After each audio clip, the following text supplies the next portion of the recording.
Aujourd'hui, je vous montre comment flouter l'arrière-plan de votre image, donc vraiment créer un effet de profondeur. La façon la plus simple, je vous dirais que c'est directement dans votre caméra, donc d'avoir une profondeur de champ quand vous prenez votre photo. Mais des fois, il y a des situations qui ne nous permettent pas d'avoir cette profondeur-là, ou des fois, on manque de profondeur de champ carrément. Donc aujourd'hui, je vous montre sur Photoshop comment ajouter cette profondeur-là, donc ajouter un flou d'arrière-plan. Donc aujourd'hui, j'ai un loup, j'ai pas pris un loup dans la nature, c'est un loup que j'ai pris dans un parc. Puis sur cette photo-là, j'avais quelques secondes pour prendre le loup la bouche ouverte. Puis en plus, à l'arrière de mon loup, donc l'arrière-plan ici, était très près de mon animal. Donc pour moi, c'était impossible de créer vraiment une grosse profondeur de champ.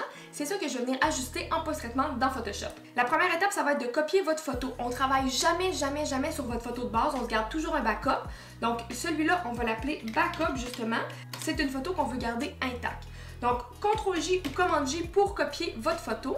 On va appeler ça animal.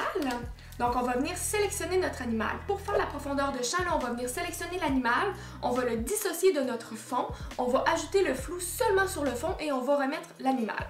Donc, la première chose qu'on va faire, c'est vraiment venir sortir notre loup de notre image. Et pour faire ça, on va choisir l'outil sélection à gauche. Et puis, on va aller dans Select and Mask pour vraiment venir créer notre sélection. Dans Select and Mask, je vous conseille de choisir directement Select Subject. D'habitude, Photoshop est vraiment bon pour sélectionner le sujet qu'on a sur notre photo. Donc ici, j'ai sélectionné mon sujet. On voit qu'il manque une oreille, on voit que c'est pas là tout à fait comme je veux. Donc on va venir travailler notre sélection. Si vous voulez vraiment connaître tous les paramètres de sélection, je vous conseille d'aller voir mon vidéo sur la sélection, comment enlever un fond.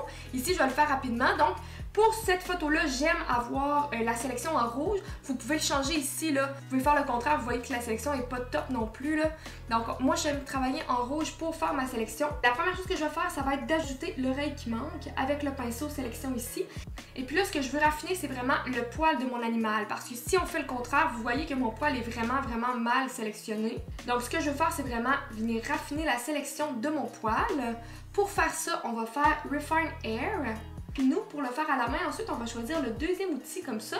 Puis on va venir passer sur les endroits où on pense qu'il y a du poil.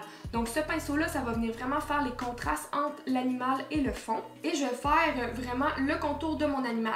Si vous avez un sujet, c'est un enfant, un humain, peu importe, là, vous faites la même chose. Hein. Pour les cheveux, les vêtements, on veut vraiment que notre sélection soit très précise. On veut pas que ça soit découpé sec parce que quand vous allez faire votre fond flou, votre sélection va vraiment paraître. Donc cette étape-là, la sélection de votre sujet est quand même très importante pour ajouter un flou. Donc une fois que vous avez fait votre sélection, ici elle n'est pas tout à fait parfaite, là. Donc passez le temps qu'il faut pour vraiment faire votre sélection, une belle sélection de qualité. Ensuite, on vient sortir notre sélection. Ici, je vais sortir ma sélection, donc Output To. Je vais faire New Layer with Layer Mask. Donc je veux un Layer Mask, je veux un masque de fusion sur le calque qui va sortir. Donc New Layer with Layer Mask, en français ça va être nouveau calque avec masque de fusion. Je fais OK, et puis là ça vient me créer mon animal ici. Ensuite, ce qu'on va faire, c'est qu'on va reprendre notre calque animal, puis on va appeler ça fond, parce que celui-là, on va enlever le look qui est dessus. Pour faire ça, vous venez sélectionner votre masque de fusion, donc assurez-vous que vraiment le rectangle est autour du masque de fusion. CTRL ou commande, vous voyez quand je fais CTRL ou commande, ça me fait un petit bouton sélection, puis je clique sur ma sélection. Donc ici, dans Photoshop, j'ai la sélection que j'ai fait préalablement en rouge dans le Select and Mask Area. Une fois que vous avez la sélection de votre sujet, vous venez cliquer sur le calque fond. Ce qu'on veut faire ici, c'est enlever l'animal du fond. Donc on vient prendre la sélection d'animal, puis on va venir l'enlever sur le calque fond. Donc ici, vraiment, suivez chaque étape pour pas vous mêler le calque, sinon ça ne marchera pas. Donc sur le calque fond, avec notre sélection, on va venir faire Select, Modify, Expand, donc expansion en français, puis on va venir agrandir notre sélection d'environ 30 pixels. On fait OK. Ce que je veux faire, c'est de sortir ma sélection de mon sujet. Et puis, je vais venir faire dans Edit, Fill. Ici, je vais venir compléter mon loup avec du Content Aware. Donc, je veux que Photoshop efface mon loup puis vienne remplacer mon loup avec ce qu'il pense qu'il y a dans le fond. Donc, ici, je m'assure que c'est Content Aware, Color Adaptation, 100% d'opacité et je fais OK. Donc là, Photoshop va venir nous enlever notre loup du fond. Si je ferme mon calque animal ici, je vois seulement mon calque fond puis je vois que mon loup est parti. On va cliquer droit puis on va désélectionner pour être capable de travailler. On va venir nettoyer un petit peu parce que Photoshop remplit l'espace du loup, mais je vais venir vraiment l'adapter comme je préfère. Donc, je vais venir choisir mon outil étampe, Alt pour choisir le fond, puis je vais venir le cacher les petits poils de loup qui restent parce que je veux pas qu'elle apparaisse, je veux pas qu'il y ait des petits poils là, sur le fond de ma photo. Ici, c'est pas grave, là, c'est pas parfait en fait parce qu'il y a le loup qui va être par-dessus. Je veux juste m'assurer que c'est vraiment uniforme là, comme fond. On a notre image backup, on a notre calque fond et on a notre image de loup. Donc la sélection du loup qui est seulement présente. Ici, je sais que c'est seulement le loup qui est présent parce que sur mon masque de fusion, ce qui est noir, c'est caché. Donc noir, ça cache et blanc, ça l'apparaît. Le fond est noir et le loup est blanc. Ça veut dire que c'est seulement mon loup qui apparaît sur ce calque-là. Une fois qu'on a préparé nos calques, on va venir flouter le fond. Donc, on va venir choisir ici le calque fond. Et étape importante, on va venir créer ici, en cliquant sur le droit, on va venir créer un Smart Object, donc un objet dynamique. On clique sur ça parce que je veux pouvoir retravailler les flous que je vais mettre.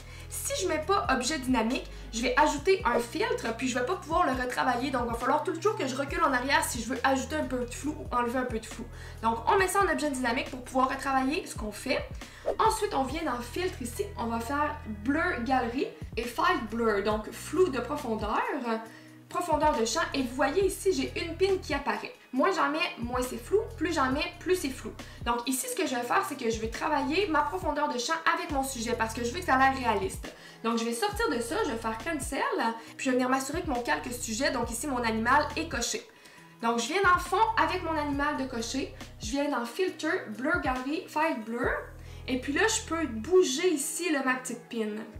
Donc plus je mets de flou, plus ça va être flou. Donc là c'est vraiment à vous de juger la profondeur de champ que vous voulez ajouter. Attention pour que ça ait l'air réaliste. Donc quand vous avez votre caméra qui vise votre sujet il est clair et l'arrière-plan est flou. Mais ce qui est clair là, c'est tout ce qui est à la même hauteur que mon sujet. Donc si je mets ma petite pin ici qui est floue comme ça n'a pas de sens parce que où les pattes de mon animal c'est flou alors que les pattes sont claires. Donc ça fait vraiment une distorsion, ça fonctionne pas. Donc je vais vraiment m'assurer que quand j'ajoute du flou, j'ajoute ça de façon réaliste. Donc ce que je vais faire, c'est que je veux que mon flou soit à l'arrière de mon sujet. Donc je vais venir faire une pin ici assez floue, mais je veux ici que les roches en avant soient claires. Donc je vais venir créer une nouvelle pin en cliquant.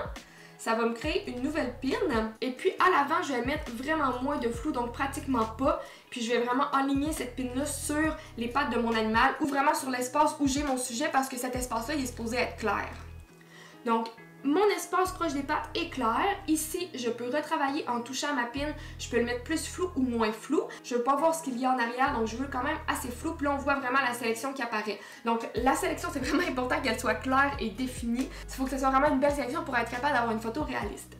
Vous pouvez rajouter le nombre de pins que vous voulez. Donc, selon votre photo, il y a des endroits qui vont être clairs. Selon votre profondeur de champ, il y a des endroits qui vont être flous. Une fois que vous avez terminé d'ajouter votre flou, vous faites OK.